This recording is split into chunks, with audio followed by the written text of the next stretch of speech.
আসসালামু আলাইকুম সবাইকে। আমি সুমিত বলছি কানাডা, টরন্টো, অন্টারিও থেকে। বাংলাদেশ বা বাংলাদেশের বাইরে যে যেখান থেকে শুনছেন সবাইকে আমার আন্তরিক শুভেচ্ছা ও অভিনন্দন। তো যারা আমাকে কোশ্চেন করছেন যে আসলে ওয়ার্ক পারমিটের জন্য যে পাসপোর্ট রিকোয়েস্টটা আসে, তো এই পাসপোর্ট রিকোয়েস্টটা কতদিন পরে আসে, আর এটা আসলে এই পাসপোর্ট রিকোয়েস্টটা আসার পরে কতদিন পরে আসলে ভিসাটা আসে পাসপোর্টে লেগে সিঙ্গাপুর থেকে, যারা বাংলাদেশ থেকে গ্লোবাল বিএফএক্স গ্লোবালের মাধ্যমে অ্যাপ্লাই করবেন। তো দেখেন আসলে এটা হচ্ছে সম্পূর্ণ আপনাদের যে ডকুমেন্টস সেটার উপর নির্ভর করে। আর এখন কানাডার যে পরিস্থিতি, সবকিছু একটু লেট হচ্ছে।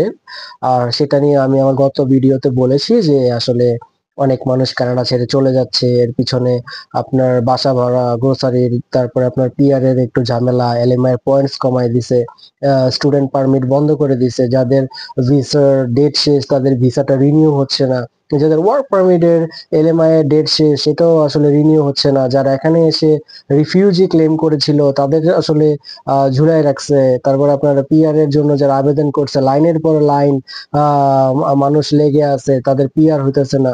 এখানে আসলে বাসা ভাড়াও বেড়ে গেছে, অনেক লোকজন হয়ে গেছে, অনেক সমস্যা। তার মধ্যে অনেকে আছে আসলে কাগজ জমা দিয়ে রাখছেন, তাদের সমস্ত ফাইল রেডি, সবকিছু রেডি, তারপর আপনাদের আসছে না, ওয়ার্ক পারমিটটা আসলে অ্যাপ্রুভ হচ্ছে না, আপনাদের পাসপোর্ট রিকোয়েস্টটা আসছে না। আসলে বেসিক্যালি এটা 50 থেকে 54 দিন সময় লাগে। এরপরে আসলে যখন আপনি আপনার পাসপোর্টটা জমা দিয়ে দিবেন, জমা দিয়ে দেওয়ার পরে আপনাদের যদি সবকিছু ঠিক থাকে, পাসপোর্টের মেয়াদ, আপনাদের পাসপোর্টের যদি সমস্ত পাতা টাতা ঠিক থাকে, ছিঁড়াফাড়া না থাকে, তাহলে আপনার এটা 12 থেকে 14 দিনের মধ্যে ভিসা লেগে সিঙ্গাপুর থেকে বিএফএক্স গ্লোবালের মাধ্যমে আসবে। আপনাদের একটা অ্যাপয়েন্টমেন্ট লেটার দেবে, আপনারা যাবেন, যেখানে যে ওখান থেকে আপনাদের পাসপোর্টটা একটা খামের মধ্যে আসবে, বড় একটা খামে ছোট একটা পাসপোর্ট আসবে। তো আপনাদের টোকেন নাম্বার দিবে, সেখানে গেট থেকে নিয়ে বসবেন। বসার পরে আপনাদেরকে বলবে যে আসলে আপনাদের যে নাম, সেটা নাম নাম বলবে, আপনি কি আপনার কাগজপত্র নিয়ে নেবেন। তো দেখেন আসলে এখানে এটা এখন এতক্ষণ যেটা বলছিলাম সেটা একটা কেস। এখন আরেকটা কেস নিয়ে আমি কথা বলি, সেটা হচ্ছে যে আপনাদের অনেকে আছে যে ওয়ার্ক পারমিট সাবমিট করেছেন কিন্তু এটা অ্যাপ্রুভ হচ্ছে না। তো সেই ক্ষেত্রে করণীয় কি, যারা নিজে নিজে অ্যাপ্লাই করছেন সেই ক্ষেত্রে আপনাদের যে করণীয় সেটা আপনারা অনলাইনেও চেক করে দেখতে পারেন। সেটা আপনাদেরকে যেটা করতে হবে যে আপনাদের মধ্যে অনেকেই আপনাদের ওয়ার্ক পারমিটটা সাবমিট করেছেন কিন্তু এটি এখনো হাতে পাননি। তাহলে আপনার উচিত কার্ডটি মেল করা হয়েছে কিনা তা দেখতে অনলাইনে আপনার কেসের স্থিতি পরীক্ষা করুন, এবং যদি তা হয় আপনি সাধারণ একটি ট্র্যাকিং নম্বর খুঁজে পেতে পারেন তা ডেলিভারি নিরীক্ষণ করতে। যদি তা না হয় আপনি বিলম্ব সম্পর্কে অনুসন্ধান করতে ইমিগ্রেশন কর্তৃপক্ষের সাথে যোগাযোগ করতে পারেন, এবং প্রক্রিয়াকরণের সময় উল্লেখযোগ্যভাবে অতিক্রান্ত হলে একটি নন ডেলিভারি তদন্ত ফাইল করতে পারেন। মনে রাখার মূল পয়েন্ট হচ্ছে এটাই যে অনলাইনে আপনার কেস স্ট্যাটাস চেক করুন। বেশিরভাগ ইমিগ্রেশন এজেন্সি আপনাকে আপনার ওয়ার্ক পারমিট অনুমোদিত হয়েছে কিনা তা এবং এটি মেল করা হয়েছে কিনা তা দেখতে অনলাইনে আপনার আবেদন স্থিতি পরীক্ষা করার অনুমতি দেয়।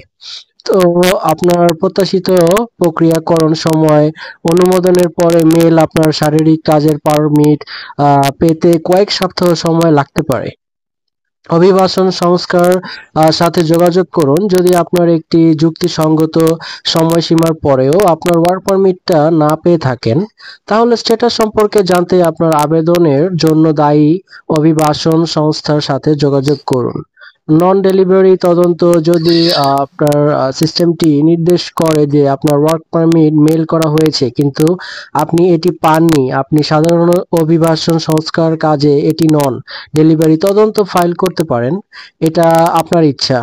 দেখেন আমি আপনাদেরকে বলবো যে তো আপনাদের নিরাশ হওয়ার কোনো কারণ নাই, আপনারা ধৈর্য ধরুন। আপনাদের যারা ওয়ার্ক পারমিটের জন্য আবেদন করেছেন আপনাদের এটা অ্যাপ্রুভ হয়ে যাবে। অ্যাপ্রুভটা হয়ে গেলে আপনাদের যে পাসপোর্টটা সেটা জমা দিয়ে আসবেন। জমা দিয়ে আসার পরে আপনাদের যে বিএফএক্স গ্লোবাল সেখান থেকে আপনারা আপনাদের আর পাসপোর্টে যে ভিসাটা লেগে আসবে, তখন আপনারা কালেক্ট করবেন একটা নির্দিষ্ট সময়ে, টিকিটটা কেটে তারপরে আপনারা কানাডা চলে আসবেন। এসে এখানে আপনাদের যে নতুন জীবন সেটা শুরু করবেন। সেটা এখানে আসার পরে কি করতে হয়, এগুলো নিয়ে আমার ভিডিও আছে।